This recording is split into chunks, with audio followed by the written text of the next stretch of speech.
What's up, YouTube? Got another video for you. By the time you're getting this, I will be in Colombia. So going to Colombia, specifically Medellin or Medellin. I say Medellin. Everybody pronounces it different, but this is my channel and this is the way I pronounce it. Okay, Medellin. All right. Going to Medellin to do a little exploration, doing a little investigation as far as whether it's worth investing time to going down there to move down there on a permanent basis. And the reason why I'm looking at that is because of the fact the expense is way less than what I'm paying here in Florida. So and also you get a lot more. The people are nicer, the culture is nicer, the food is better. The women, there's tons of beautiful women. Basically, like a really fine girl here is like an average looking girl over there. I've been in Medellin probably about 3 times. Now granted, I was there 15 years ago. The problem is there's a lot of Americans and there's tourists going over there. They're flooding the market and they're coming in for sexual tourism and they're going all over the place.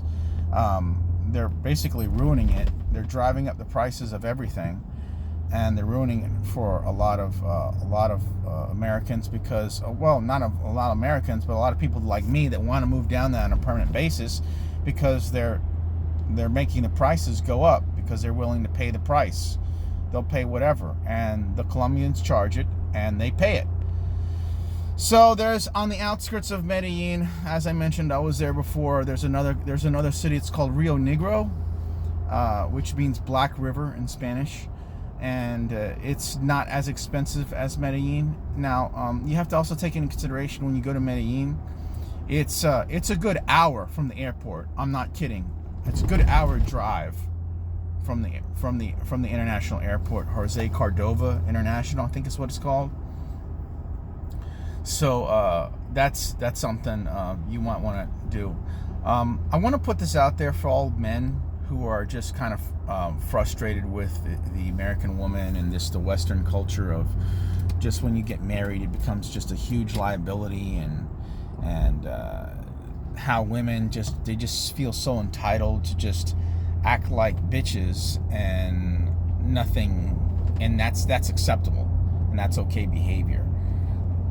If you're planning on going to a foreign country and marrying a girl and bringing her over here, you are going to be gravely mistaken, my friend.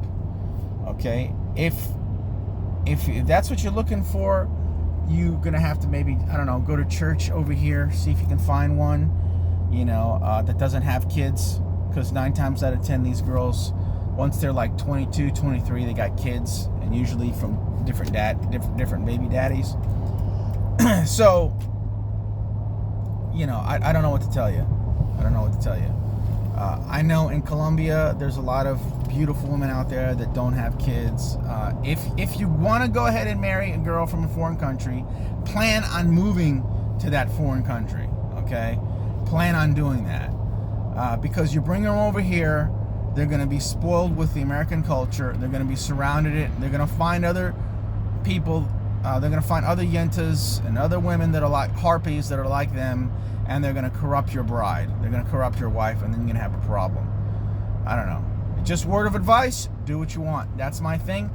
I have so many of my friends that have ended up doing that, and they ended up getting a divorce, or they're married and they're miserable.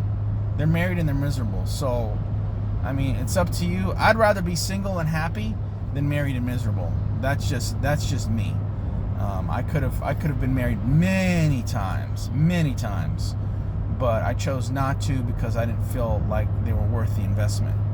So, with that being said, what I'm gonna do, folks, is I'm gonna upload some videos of the women in Medellin and the culture in Medellin and the food in Medellin, and more importantly, the cost of living. Hopefully, it'll help somebody else. There are a lot of sites that you can go to. If you're going there for less than 3 months, I would recommend booking with an Airbnb. I was able to find an entire place for myself at Airbnb for like $500, $600 a month, which, you know, is not that cheap, but also it's for me, it's affordable, you know. So just keep that in mind. Take that advice for what it's worth. My channel is all about positive motivation and being positive. If you're offended by this channel, it's okay. You don't have to watch. But at the same time, if you want to learn more about traveling to foreign countries, my next trip is going to be Brazil. I'm going to share my experiences with you guys, because I figure that if it comes across and helps at least one person, I'm doing my job. And I'm going to keep you guys posted as far as what's going on. And with that being said, take care. And the next video, I'm going to be in Colombia, baby!